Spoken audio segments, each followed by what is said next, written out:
Hello friends, today in this video I will show you how to fix missing volume icon on Windows taskbar. So guys, in this corner volume icon is disappear. So to resolve this problem, right click on taskbar, then click on taskbar settings. Now left click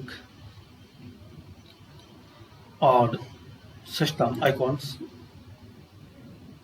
Now here in the second option you will see volume.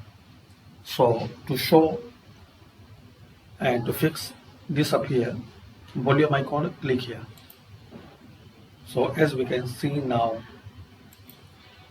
volume icon is appear. You can adjust voice by dragging and dropping. So thanks for watching. Please comment this video work for you or not.